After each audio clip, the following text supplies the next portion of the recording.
आज आपण अशा काही संकल्पनांमध्ये जरा खोलवर उतरणार आहोत, ज्या ऐकायला खूप मोठ्या वाटतात. म्हणजे पुनरुत्थान, स्वतंत्र इच्छाशक्ती आणि देवदूतांचं जग. हो, आणि आपल्याकडे जो स्रोत आहे तो यावर एक विलक्षण दृष्टिकोन मांडतो. तोच तर आपल्या एका श्रोत्यानेच पाठवला आहे. अगदी. आणि हा दृष्टिकोन म्हणजे केवळ काहीतरी तात्विक चर्चा नाहीये. ही एका वैश्विक नाट्यकथेसारखी आहे. वैश्विक नाट्यकथा. हो. म्हणजे बघा, एका बाजूला देव आहे, त्याने प्रेमावर आधारित काही नियम बनवले आहेत. ठीक. दुसऱ्या बाजूला सैतान आहे, जो या नियमांना आणि देवाच्या चारित्र्यालाच आव्हान देतोय. आणि या दोघांच्या वादाच्या मध्यभागी कोण आहे? अनपेक्षितपणे मानव उभा आहे.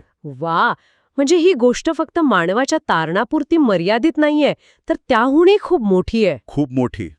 तर मग आजच्या चर्चेतून आपल्याला हेच उलगडून पाहायचंय की मानवाच्या छोट्याशा जीवनातल्या निवडी त्या स्वर्गातल्या एका मोठ्या समस्येचं निराकरण कशा करू शकतात. चला, तर मग या वैश्विक गूढकथेचा पहिला अंक उघडूया. नक्कीच. तर सुरुवात कुठून होतीये? सुरुवात होते मानव आणि देवदूत यांच्यातल्या मूलभूत फरकाने. या स्रोतानुसार पहिला मानव म्हणजे आदम. तो एक आत्मा आहे, म्हणजे सोल, ज्याला आत्मिक शरीर किंवा सोलिश बॉडी मिळाला आहे. Okay, soulish body. याउलट देवदूत ते आत्मा म्हणजे स्पिरिट आहेत. एक मिनिट. आत्मिक शरीर आणि मग नंतर तुम्ही म्हणाल आध्यात्मिक शरीर. हे शब्द ऐकायला खूप सारखे वाटतात. बरोबर. यात नेमका फरक काय आहे हे जरा सोपं करून सांगाल का? कारण मला वाटतं यावरच पुढची सगळी चर्चा अवलंबून आहे. अगदी बरोबर प्रश्न आहे. याला आपण एका उदाहरणाने समजूया. आत्मिक शरीर म्हणजे समजा एक कच्चं घर. कच्चा घर. हो, ज्याला ऊन वारा पावसाचा त्रास होतो, ज्यात वासना आणि मर्यादांची गळती लागलेली आहे. हे शरीर भूक, आजारपण आणि शेवटी मृत्यू या सगळ्यांनी बांधलेलं आहे. अच्छा, म्हणजे आपल्या सध्याचं शरीर. अगदी बरोबर. तर याउलट आध्यात्मिक शरीर म्हणजे काय? तर त्याच घराचं पक्क, रूपांतरित स्वरूप. ओके. जे सगळ्या मर्यादांच्या पलीकडे आहे. त्याला भूक, तहान, आजारपण किंवा मृत्यू स्पर्शच करू शकत नाही. अच्छा. आणि स्रोत हेच सांगतो की पुनरुत्थान झाल्यावर मानवाला हेच आध्यात्मिक शरीर मिळेल आणि तो देवदूतांसारखा होईल. हे खूपच रंजक आहे. पण यामुळे माझ्या मनात देवदूतांविषयी एक प्रश्न येतोय. विचारा. आपण त्यांना सहसा कसं पाहतो, वायुरूप किंवा फक्त एक ऊर्जा. पण जर मानव त्यांच्यासारखा होणार असेल तर मग देवदूतांना शरीर असतं का? इथेच एक मनोरंजक मुद्दा आहे बरं का. स्रोत म्हणतो की देवदूतांना आपल्यासारखं मांस आणि हाडांचं शरीर नसतं. पण तरीही ते अन्न खाऊ शकतात, त्यांना स्पर्श करता येतो आणि ते बंद खोलीतही प्रकट होऊ शकतात. हे कसं शक्य आहे? म्हणजे शरीर नाही, पण शरीराचे गुणधर्म आहेत. हा तर विरोधाभास वाटतोय. बरोबर. पण स्रोत याची तुलना करतो पुनरुत्थित झालेल्या येशूच्या शरीराशी. अच्छा. आठवतंय? हो. शिष्यांना दर्शन दिलं होतं. अगदी. त्याने शिष्यांना त्याला स्पर्श करायला सांगितलं, त्यांच्यासोबत बसून मासे खाल्ले. त्याचं शरीर भौतिक होतं, पण भौतिक नियमांच्या पलीकडचं होतं. बरोबर. तर या स्रोताचा रोख असा आहे की देवदूतांचं शरीरही कदाचित असंच आध्यात्मिक प्रकारचं असावं. ते आपल्या समजुतीच्या पलीकडचं आहे, पण त्याचं अस्तित्व आहे. ठीक आहे. म्हणजे मानव आणि देवदूत यांच्यात फरक आहे, पण अंतिम ध्येय हे देवदूतांसारखं होणं आहे. बरोबर. पण त्यांच्यासारखं होण्यासाठी आधी तशी निवड करावी लागेल, नाही का? अगदी. आणि इथेच मला वाटतं स्वतंत्र इच्छाशक्तीचा मुद्दा येतो, जो या सगळ्या चर्चेच्या केंद्रस्थानी आहे. तुम्ही अगदी अचूक मुद्दा पकडला आहे. स्वतंत्र इच्छाशक्तीशिवाय या कथेला काहीच अर्थ उरत नाही. या स्रोतानुसार मानवाची स्वतंत्र निवड करण्याची शक्ती त्याच्या सोलमध्ये असते, तर देवदूतांची शक्ती त्यांच्या स्पिरिटमध्ये. पुन्हा एकदा तेच दोन शब्द आले, सोल आणि स्पिरिट. आपण दोन्हीसाठी मराठीत आत्मा हा शब्द वापरतो. हो. पण या दस्तऐवजानुसार यात काही फरक आहे का? कारण मानवाची आणि देवदूतांची इच्छाशक्ती वेगवेगळ्या ठिकाणी आहे असं दिसतंय. आहे. हा एक सूक्ष्म पण खूप महत्वाचा फरक आहे. या स्रोताच्या दृष्टिकोनातून सोल म्हणजे आपलं मन, भावना आणि इच्छा यांचं मिश्रण, जे आपल्या भौतिक शरीराशी जोडलेलं आहे. बरोबर. तर स्पिरिट ही एक उच्च, अधिक थेट ईश्वरीय चेतना आहे, जी भौतिक मर्यादांची जोडलेली नाही. अच्छा. त्यामुळे देवदूतांची निवड थेट त्या उच्च चेतनेतून येते. मानवाची निवड मात्र भावना, वासना आणि या भौतिक जगाच्या अनुभवातून गाळली जाते. म्हणूनच मानवाची परीक्षा अधिक कठीण मानली जाते. अगदी. आणि याच परीक्षेत पास किंवा नापास होण्याचा निकष म्हणजे देवाच्या आज्ञा. पण अनेकांना आज्ञा हा शब्द ऐकला की बंधनं आठवतात. बरोबर. एक प्रकारची जबरदस्ती वाटते. हो. पण हा स्रोत आज्ञांकडे पाहण्याचा एक वेगळाच दृष्टिकोन देतो. तो म्हणतो की देवाचं प्रेम हेच आज्ञांच्या रूपात प्रकट होतं. प्रेम आज्ञांच्या रूपात? हो. कल्पना करा, जगात जर कोणताही नियम किंवा आज्ञा नसती तर काय झालं असतं? अराजक माजलं असतं. अगदी. शक्तिशाली लोक दुर्बळांवर अत्याचार करत राहिले असते. त्यामुळे ह्या आज्ञा म्हणजे बंधनं नाहीत, तर त्या सर्व प्राण्यांच्या आनंदासाठी आणि संरक्षणासाठी बनवलेली एक सुरक्षित चौकट आहे. जसे नदीला दोन्ही किनारे आवश्यक असतात तसं. अगदी तसंच. स्वातंत्र्यासाठी आज्ञांची चौकट आवश्यक आहे. हा विचार पटण्यासारखा आहे, पण इथेच तर कथेतील खलनायक म्हणजे सैतान प्रवेश करतो. हो. त्याचा एक मोठा दावा आहे जो या सगळ्या व्यवस्थेच्या मुळावरच घाव घालतो. अगदी.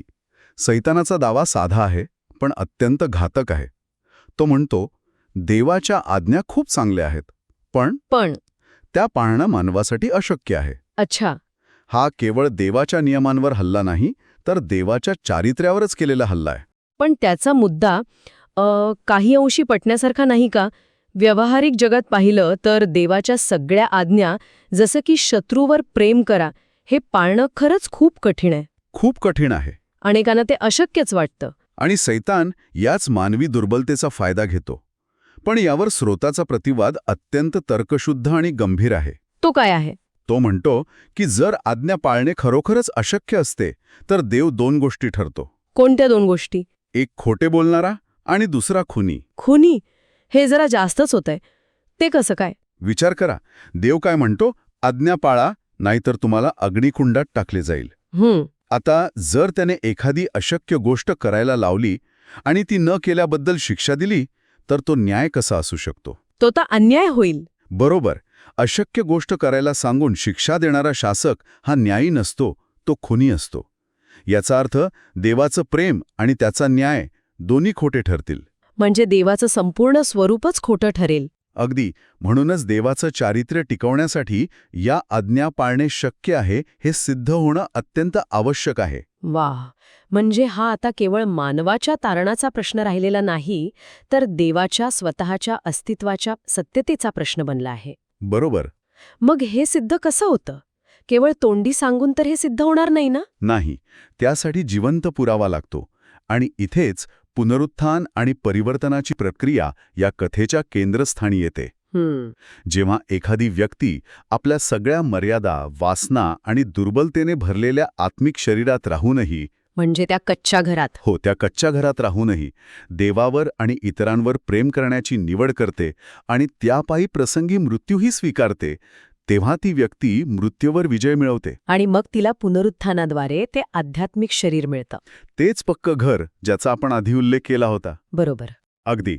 आणि या आध्यात्मिक शरीराचं सर्वात मोठं वैशिष्ट्य म्हणजे त्यात पाप करण्याची किंवा चुकीची निवड करण्याची प्रवृत्तीच नसते. अच्छा.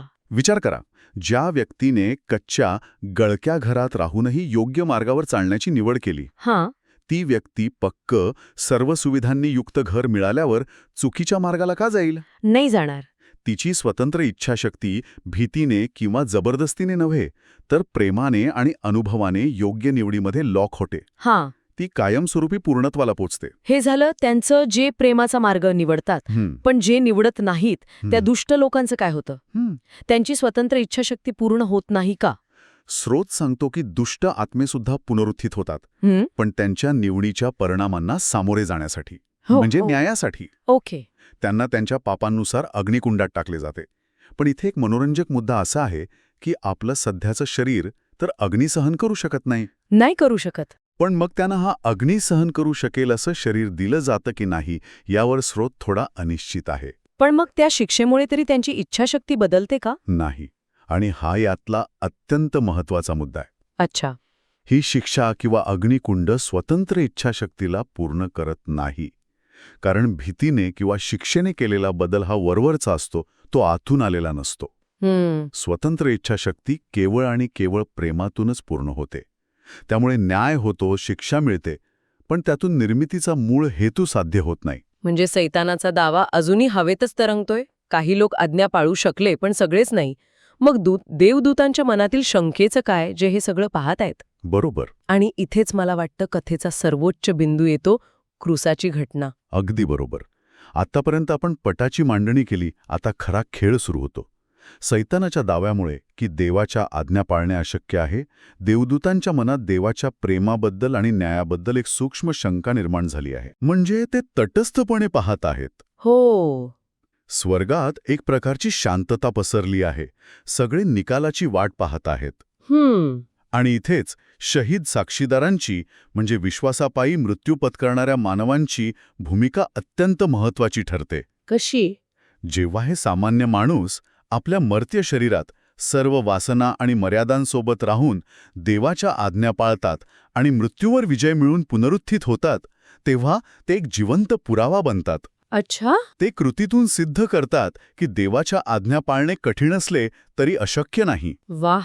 म्हणजे मानवाच्या जीवनातला संघर्ष हा देवदूतांसाठी एक प्रकारे थेट प्रक्षेपण आहे. हो, तुम्ही तसं म्हणू शकता.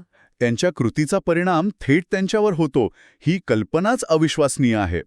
आपण सहसा विचार करतो की आपलं आयुष्य, आपल्या निवडी त्या फक्त आपल्यापुरत्या मर्यादित आहेत. पण हा स्रोत सांगतो की मानवाचे निर्णय आणि कृती या स्वर्गीय पातळीवर परिणाम करतात. ही तर खूप मोठी गोष्ट झाली. एक साखळी आहे.